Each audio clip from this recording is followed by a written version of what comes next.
তারা চাইলেও নির্বাচন পেছাতে পারবে না। তাদের হয়ে আসলে কাজ করবে কারা? মাঠে নির্বাচন ঠেকানোর জন্য কেউ নাই। এনসিপি করবে, পারবে? সেই সক্ষমতা এনসিপি নাই। নির্বাচন নিয়ে চক্রান্ত ষড়যন্ত্র তারা করতে পারে, কিন্তু সফল হতে পারবে না। ডিসেম্বরের পরে জানুয়ারিতে প্রচন্ড গরম, এরপরে ঝড় বৃষ্টি, জুনের আগ পর্যন্ত কালবৈশাখী ঝড়, এর মধ্যে আপনি কেমনে ইলেকশন করবেন?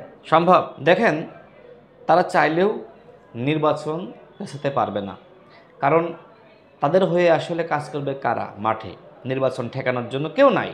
এনসিপি করবে, পারবে? সেই সক্ষমতা এনসিপি নাই। সুতরাং তারা চাইলেও নির্বাচন কোনোভাবেই পেছাতে পারবে না, বা নির্বাচন নিয়ে চক্রান্ত ষড়যন্ত্র তারা করতে পারে, কিন্তু সফল হতে পারবে না। এটি তারা জানে, বোঝে।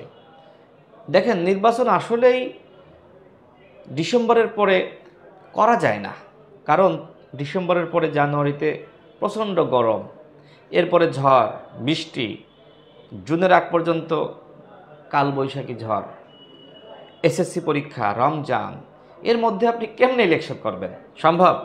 যারা প্রার্থী, শুধুমাত্র ইলেকশনের ঘোষণা করলেই তো হবে না, প্রার্থীদেরও তো প্রস্তুতি নিতে হবে।